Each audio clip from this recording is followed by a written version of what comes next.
There's no really good way to start this video, but I mean, I'm gonna try to edit it as best I can.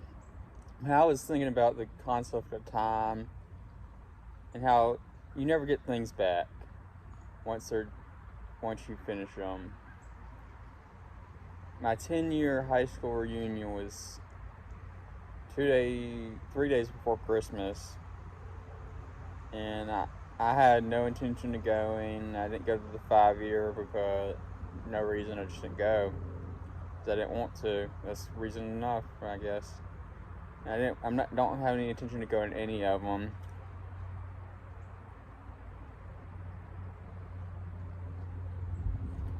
But just where do I think I should be in this life is not where I am, and that's okay, and I'm okay with that.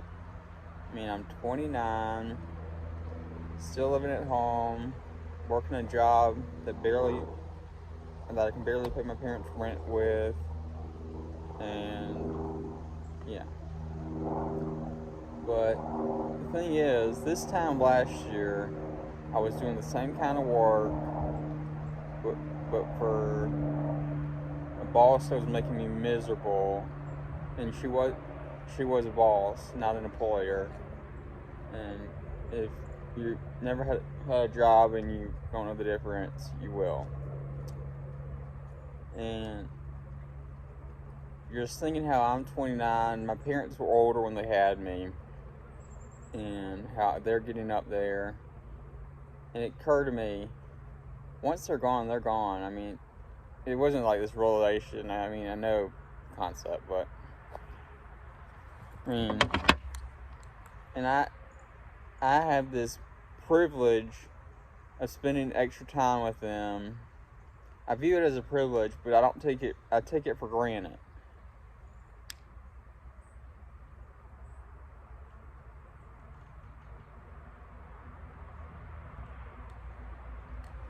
Like, for instance, my dad and I love, like, when I got out of rehab, and that my drinking and usage is a story for another day, which I do intend to tell. We started, basically was a junior and got all my high school work done and treatment in like 6 months. So but since I wasn't 18, I was still legally required to go to school, which I can't explain, but yeah. So we had all my periods. I just hung out in the cafeteria or the not lounge, but like common area for the students for pretty much for April through May, 2 months of junior year and the rest of senior year.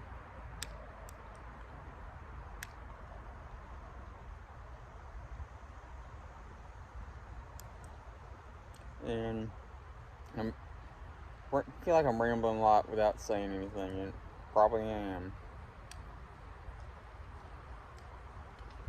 But here's an example is, well, back to the show. When I graduated, we did a lot of times he would check me out because he was retired at the time. And we would watch a show called Justified. We watched it religiously every Tuesday night at 9 o'clock. It was on. And we would watch it. So that's the kind of shows we like. We watched Band of Brothers. The Pacific came out when recently after I got home. Tom and Hanks and Steven Spielberg show. But it would occur to me, this happens frequently. I have these thoughts where, I should be watching something with my dad right now and spending time with him downstairs in the family room. And instead, I'm up here playing video games, being lazy, just doing nothing when I got home from work. I don't know if you can hear that wind, but it's pretty windy today. Yeah. I mean, it makes me think of that, I never saw a lot on TV, but we're from Alabama, And you probably heard of Paul Bear Bryant if you heard of this University of Alabama. There was this commercial, I think it was for AT&T, and it was like, have you called your mom? He would talk about how he gets his boys to call their mom at least, call back home, in his words, once a week. And like, then he would end it, he would say, have you called your mama? Boys, I sure as hell wish I could call mine.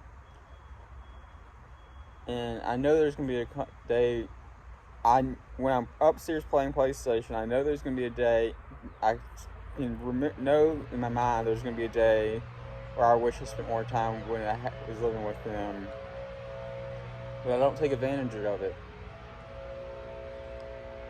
Which is, I'm trying to work on. So for Christmas I got my dad Yellowstone, the first 4 seasons, and the first season of 1812. Pretty cool.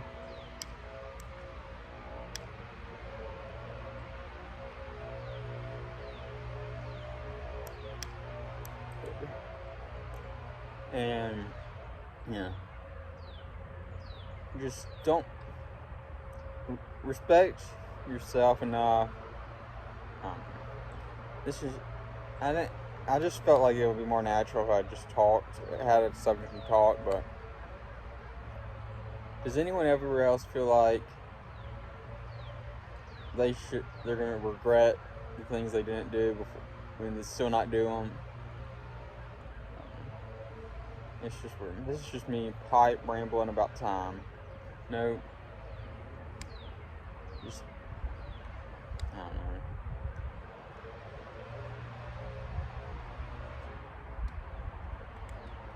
Don't let time slip away from you is just what I'm trying to encourage you to do, because I know I'm letting that happen.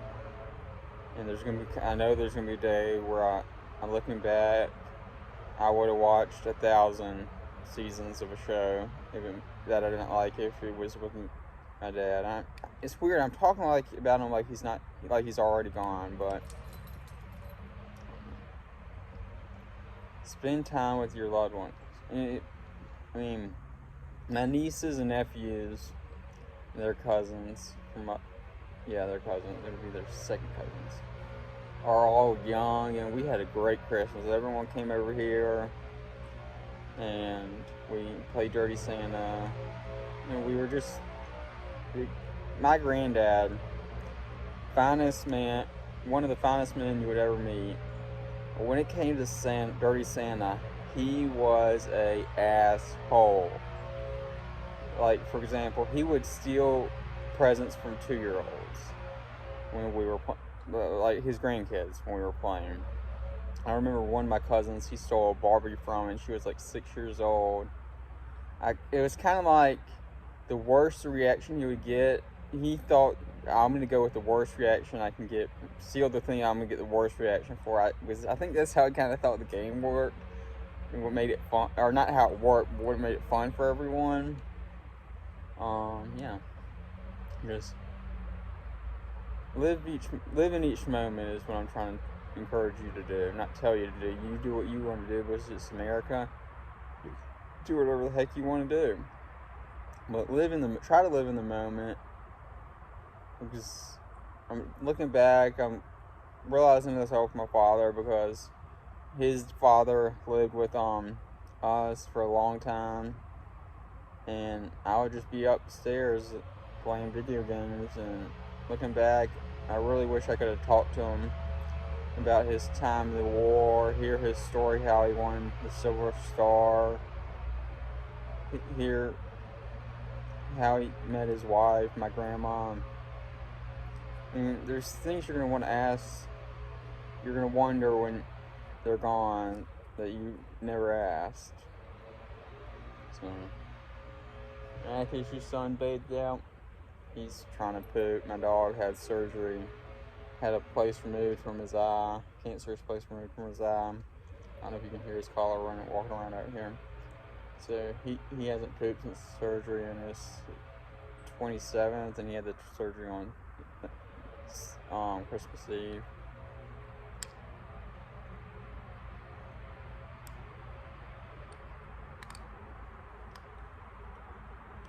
Yeah.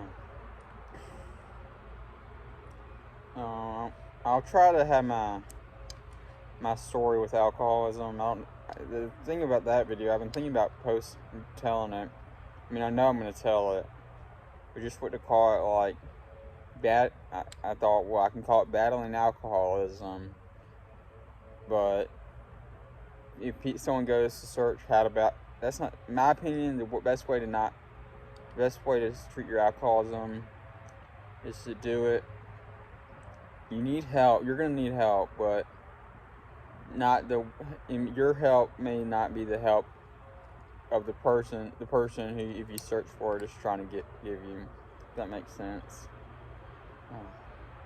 First long feature-length video, and I'm kind of nervous, but yeah, it's weird. It's like you know there's a vast ocean of people they could see this, so kind of nervous making a video, but they probably never will. And if it reaches one person and it helps them, worth it. I'm having trouble keeping this lit. Sorry, it's pretty chilly out.